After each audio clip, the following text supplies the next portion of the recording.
1 അധ്യായം 1 മുതലുള്ള വാക്യങ്ങൾ.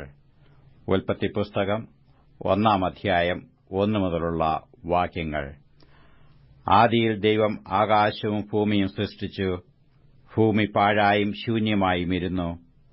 ആഴത്തിന്മീതെ ഇരുളുണ്ടായിരുന്നു.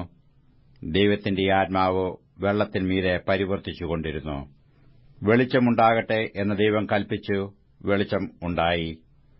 വെളിച്ചം നല്ലത് എന്ന് ദൈവം കണ്ടു. ദൈവം വെളിച്ചവും ഇരുളും തമ്മിൽ വേർപിരിച്ചു.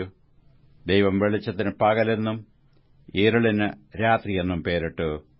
സന്ധ്യയായി ഉഷസ്സുമായി 1 ദിവസം. ദൈവം വെള്ളങ്ങളുടെ മധ്യേ ഒരു വിതാനം ഉണ്ടാകട്ടെ, അത് വെള്ളത്തിനും തമ്മിൽ വേർപിരിവായിരിക്കട്ടെ എന്ന് കൽപ്പിച്ചു. വിതാനം ഉണ്ടാക്കിയിട്ട് ദൈവം വിതാനത്തിന് കീഴുള്ള വെള്ളവും വിതാനത്തിന് മീതെയുള്ള വെള്ളവും തമ്മിൽ വേർപിരിച്ചു. അങ്ങനെ സംഭവിച്ചു. ദൈവം വിതാനത്തിനു ആകാശം എന്ന് പേരിട്ടു. സന്ധ്യയായി ഉഷസ്സുമായി 2 ദിവസം. ദൈവം ആകാശത്തിന് കീഴുള്ള വെള്ളം ഒരു സ്ഥലത്ത് കൂടട്ടെ, ഉണങ്ങിയ നിലം കാണട്ടെ എന്ന് കൽപ്പിച്ചു. അങ്ങനെ സംഭവിച്ചു. ഉണങ്ങിയ നിലത്തിന് ദൈവം ഭൂമിയെന്നും വെള്ളത്തിന്റെ കൂട്ടത്തിന് സമുദ്രം എന്നും പേരിട്ടു. നല്ലത് എന്ന് ദൈവം കണ്ടു. ഭൂമിയിൽ നിന്നു പുല്ലും വിത്തുള്ള സസ്യങ്ങളും ഭൂമിയിൽ അതത് തരം വിത്തുള്ള ഫലം കായ്ക്കുന്ന വൃക്ഷങ്ങളും മുളച്ചു വരട്ടെ എന്ന് ദൈവം കൽപ്പിച്ചു. അങ്ങനെ സംഭവിച്ചു. ഭൂമിയിൽ നിന്നു പുല്ലും അതത് തരം വിത്തുള്ള ഫലം കായ്ക്കുന്ന വൃക്ഷങ്ങളും മുളച്ചുവന്നു. നല്ലത് എന്ന് ദൈവം കണ്ടു. സന്ധ്യയായി ഉഷസ്സുമായി 3 ദിവസം. പകലും രാവും തമ്മിൽ വേർപിരിവാൻ ആകാശവിതാനത്തിൽ വെളിച്ചങ്ങൾ ഉണ്ടാകട്ടെ. അവ അടയാളങ്ങളായും കാലം, ദിവസം, സംവത്സരം എന്നിവ തിരിച്ചറിയുവാനായും ഉതകട്ടെ. ഭൂമിയെ പ്രകാശിപ്പിപ്പാൻ ആകാശവിതാനത്തിൽ അവ വെളിച്ചങ്ങളായിരിക്കട്ടെ എന്ന് ദൈവം കൽപ്പിച്ചു. അങ്ങനെ സംഭവിച്ചു. പകൽ വാഴേണ്ടതിന് വലിപ്പമേറിയ വെളിച്ചവും രാത്രി വാഴേണ്ടതിന് വലിപ്പം കുറഞ്ഞ വെളിച്ചവുമായി 2 വലിയ വെളിച്ചങ്ങളെ ദൈവം ഉണ്ടാക്കി. നക്ഷത്രങ്ങളെയും ഉണ്ടാക്കി. ഭൂമിയെ പ്രകാശിപ്പിപ്പാനും പകലും രാത്രിയും വാഴുവാനും വെളിച്ചത്തെയും ഇരുളിനെയും തമ്മിൽ വേർപിരിപ്പാനുമായി ദൈവം അവയെ ആകാശവിതാനത്തിൽ നിർത്തി. നല്ലത് എന്ന് ദൈവം കണ്ടു. സന്ധ്യയായി ഉഷസ്സുമായി 4 ദിവസം. വെള്ളത്തിൽ ജലജന്തുക്കൾ കൂട്ടമായി ജനിക്കട്ടെ. ഭൂമിയുടെ മീതെ ആകാശവിതാനത്തിൽ പറവജാതി പറക്കട്ടെ എന്ന് ദൈവം കൽപ്പിച്ചു. ദൈവം വലിയ തിമിംഗലങ്ങളെയും വെള്ളത്തിൽ കൂട്ടമായി ജനിച്ച് ചരിക്കുന്ന അതത് തരം ജീവജന്തുക്കളെയും അതത് തരം പറവജാതിയെയും സൃഷ്ടിച്ചു. നല്ലത് എന്ന് ദൈവം കണ്ടു. നിങ്ങൾ വർദ്ധിച്ചു പെരുകി സമുദ്രത്തിലെ വെള്ളത്തിൽ നിറവിൽ.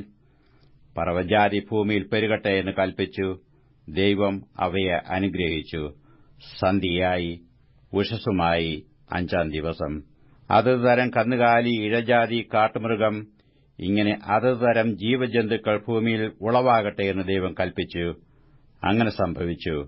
ഇങ്ങനെ ദൈവം അതത് തരം കാട്ടുമൃഗങ്ങളെയും അതത് തരം കന്നുകാലികളെയും അതത് തരം ഭൂചരജന്തുക്കളെയും ഉണ്ടാക്കി. നല്ലത് എന്ന് ദൈവം കണ്ടു.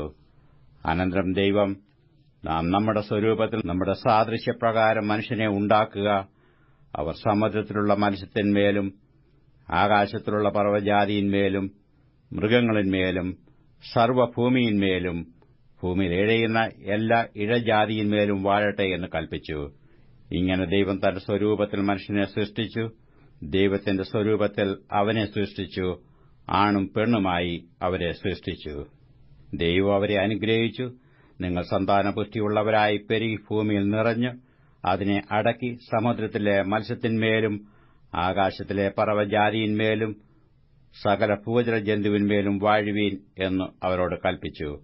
ഭൂമിയിലെങ്ങും വിത്തുള്ള സസ്യങ്ങളും വൃക്ഷത്തിന്റെ വിത്തുള്ള ഫലം കായ്ക്കുന്ന സകല വൃക്ഷങ്ങളും ഇതാ ഞാൻ നിങ്ങൾക്ക് തന്നിരിക്കുന്നു. അവ നിങ്ങൾക്ക് ആഹാരമായിരിക്കട്ടെ. ഭൂമിയിലെ സകല മൃഗങ്ങൾക്കും ആകാശത്തിലെ എല്ലാ പറവകൾക്കും ഭൂമിയിൽ ചരിക്കുന്ന സകല ഭൂചരജന്തുക്കൾക്കും ആഹാരമായിട്ട് പച്ചസസ്യം ഒക്കെയും ഞാൻ കൊടുത്തിരിക്കുന്നു എന്ന് ദൈവം കൽപ്പിച്ചു. അങ്ങനെ സംഭവിച്ചു. താൻ ഉണ്ടാക്കിയതിനെയൊക്കെയും ദൈവം നോക്കി. അത് എത്രയും നല്ലത് എന്ന് കണ്ടു. സന്ധ്യയായി ഉഷസ്സുമായി 6 ദിവസം. ഉൽപ്പത്തി പുസ്തകം 6 അധ്യായം 1 മുതലുള്ള വാക്യങ്ങൾ. ഉൽപ്പത്തി പുസ്തകം 6 അധ്യായം 1 മുതലുള്ള വാക്യങ്ങൾ. മനുഷ്യൻ ഭൂമിയിൽ പെരുകിത്തുടങ്ങി. അവർക്ക് പുത്രിമാർ ജനിച്ചപ്പോൾ ദൈവത്തിന്റെ പുത്രന്മാർ മനുഷ്യരുടെ പുത്രിമാരെ സൗന്ദര്യമുള്ളവരെന്ന് കണ്ടിട്ട് തങ്ങൾക്ക് ബോധിച്ച ഏവരെയും ഭാര്യമാരായി എടുത്തു. അപ്പോൾ യഹോവ മനുഷ്യനിൽ, എന്റെ ആത്മാവ് സദാകാലവും വാദിച്ചുകൊണ്ടിരിക്കയില്ല, അവൻ ജഡം തന്നെയല്ലോ, എങ്കിലും അവന്റെ കാലം 120 സംവത്സരമാകും എന്ന് അരുളിച്ചെയ്തു. അക്കാലത്ത് ഭൂമിയിൽ മലന്മാർ ഉണ്ടായിരുന്നു. അതിന്റെ ശേഷം ദൈവത്തിന്റെ പുത്രന്മാർ മനുഷ്യരുടെ പുത്രിമാരുടെ അടുക്കൽ ചെന്നിട്ട് അവർ മക്കളെ പ്രസവിച്ചു. ഇവരാകുന്നു പുരാതന കാലത്തെ വീരന്മാർ, കീർത്തിപ്പെട്ട പുരുഷന്മാർ തന്നെ. ഭൂമിയിൽ മനുഷ്യന്റെ ദുഷ്ടത വലിയതെന്നും അവന്റെ ഹൃദയവിചാരങ്ങളുടെ നിരൂപണമൊക്കെയും എല്ലായ്പ്പോഴും ദോഷമുള്ളതത്രേ എന്നും യഹോവ കണ്ടു. താൻ ഭൂമിയിൽ മനുഷ്യനെ ഉണ്ടാക്കുകകൊണ്ട് യഹോവ അനുതപിച്ചു. അത് അവന്റെ ഹൃദയത്തിന് ദുഃഖമായി. ഞാൻ സൃഷ്ടിച്ചിട്ടുള്ള മനുഷ്യനെ ഭൂമിയിൽ നിന്ന് നശിപ്പിച്ചു കളയും. മനുഷ്യനെയും മൃഗത്തെയും ഇഴജാതിയെയും ആകാശത്തിലെ പക്ഷികളെയും തന്നെ. അവയെ ഉണ്ടാക്കുക കൊണ്ട് ഞാൻ അനുതപിക്കുന്നു എന്ന് യഹോവ അരുളിച്ചെയ്തു. എന്നാൽ നോഹയ്ക്ക് യഹോവയുടെ കൃപ ലഭിച്ചു. നോഹയുടെ വംശപാരമ്പര്യം എന്തെന്നാൽ, നോഹ നീതിമാനും തന്റെ തലമുറയിൽ നിഷ്കളങ്കനുമായിരുന്നു. നോഹ ദൈവത്തോടുകൂടെ നടന്നു. ശേം, ഹാം, യാഫത്ത് എന്നു 3 പുത്രന്മാരെ നോഹ ജനിപ്പിച്ചു. എന്നാൽ ഭൂമി ദൈവത്തിന്റെ മുമ്പാകെ വഷളായി. ഭൂമി അതിക്രമം കൊണ്ട് നിറഞ്ഞിരുന്നു. ദൈവം ഭൂമിയെ നോക്കി, അത് വഷളായി എന്ന് കണ്ടു. സകല ജഡവും ഭൂമിയിൽ തന്റെ വഴി വഷളാക്കിയിരുന്നു. ദൈവം നോഹയോട് കൽപ്പിച്ചതെന്തെന്നാൽ, സകല ജഡത്തിന്റെയും അവസാനം എന്റെ മുമ്പിൽ വന്നിരിക്കുന്നു. ഭൂമി അവരാൽ അതിക്രമം കൊണ്ട് നിറഞ്ഞിരിക്കുന്നു. ഞാൻ അവരെ ഭൂമിയോടുകൂടെ നശിപ്പിക്കും. നീ ഗോഫർ മരം കൊണ്ട് ഒരു പെട്ടകം ഉണ്ടാക്കുക. പെട്ടകത്തിന് അറകൾ ഉണ്ടാക്കി അകത്തും പുറത്തും കീൽ തേക്കണം. അത് ഉണ്ടാക്കേണ്ടത് എങ്ങനെയെന്നാൽ, പെട്ടകത്തിന്റെ നീളം 300 മുഴം, വീതി 50 മുഴം, ഉയരം 30 മുഴം. പെട്ടകത്തിന് കിളിവാതിൽ ഉണ്ടാക്കണം. മേൽ നിന്ന് 1 മുഴം താഴെ അതിനെ വെക്കണം. പെട്ടകത്തിന്റെ വാതിൽ അതിന്റെ വശത്തു വെക്കണം. താഴത്തെയും രണ്ടാമത്തെയും മൂന്നാമത്തെയും തട്ടായി അതിനെ ഉണ്ടാക്കണം. ആകാശത്തിന് കീഴിൽ നിന്ന് ജീവശ്വാസമുള്ള സർവ്വജഡത്തെയും നശിപ്പിപ്പാൻ ഞാൻ ഭൂമിയിൽ ഒരു ജലപ്രളയം വരുത്തും. ഭൂമിയിലുള്ളതൊക്കെയും നശിച്ചുപോകും.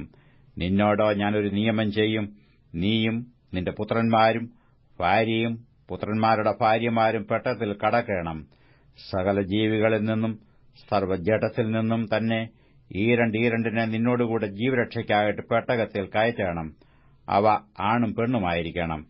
അതത് തരം പക്ഷികളിൽ നിന്നും അതത് തരം മൃഗങ്ങളിൽ നിന്നും ഭൂമിയിലെ അതത് തരം ഇഴജാതികളിൽ നിന്നൊക്കെയും ഈരണ്ട് ജീവരക്ഷയ്ക്കായിട്ട് നിന്റെ അടുക്കൽ വരണം. നീയോ സകല ഭക്ഷണസാധനങ്ങളിൽ നിന്നും വേണ്ടുന്നത് എടുത്ത് സംഗ്രഹിച്ചുകൊള്ളണം. അത് നിനക്കും അവയ്ക്കും ആഹാരമായിരിക്കണം. ദൈവം തന്നോട് കൽപ്പിച്ചതൊക്കെയും നോഹ ചെയ്തു. അങ്ങനെ തന്നെ അവൻ ചെയ്തു.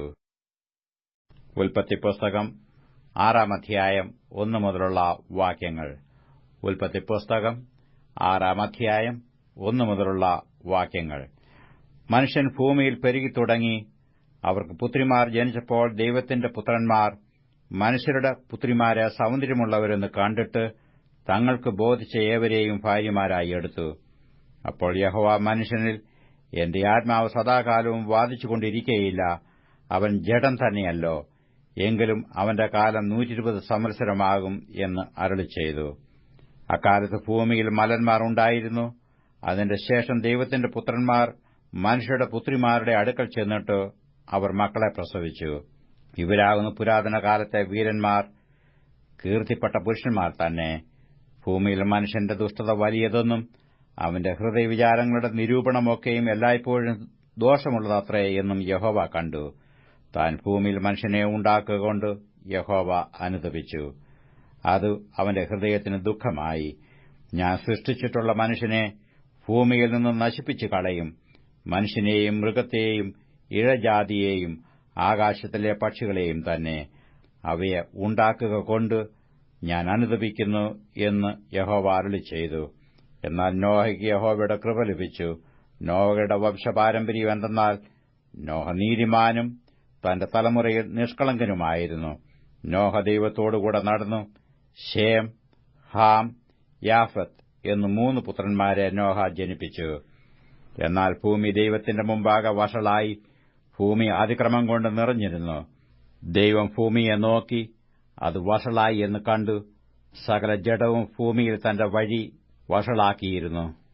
ദൈവം നോഹയോട് കൽപ്പിച്ചതെന്തെന്നാൽ, സകല ജഡത്തിന്റെയും അവസാനം എന്റെ മുമ്പിൽ വന്നിരിക്കുന്നു. ഭൂമി അവരാൽ അതിക്രമം കൊണ്ട് നിറഞ്ഞിരിക്കുന്നു. ഞാൻ അവരെ ഭൂമിയോടുകൂടെ നശിപ്പിക്കും. നീ ഗോഫർ മരം കൊണ്ട് ഒരു പെട്ടകം ഉണ്ടാക്കുക. പെട്ടകത്തിന് അറകൾ ഉണ്ടാക്കി അകത്തും പുറത്തും കീൽ തേക്കണം. അത് ഉണ്ടാക്കേണ്ടത് എങ്ങനെയെന്നാൽ, പെട്ടകത്തിന്റെ നീളം 300 മുഴം, വീതി 50 മുഴം, ഉയരം 30 മുഴം. പെട്ടകത്തിന് കിളിവാതിൽ ഉണ്ടാക്കേണം. മേൽ നിന്ന് 1 മുഴം താഴെ അതിനെ വെക്കണം. പെട്ടകത്തിന്റെ വാതിൽ അതിന്റെ വശത്ത് വെക്കണം. താഴത്തെയും 2-ാമത്തെയും 3-ാമത്തെയും തട്ടായി അതിനെ ഉണ്ടാക്കേണം. ആകാശത്തിന് കീഴിൽ നിന്ന് ജീവശ്വാസമുള്ള സർവ്വ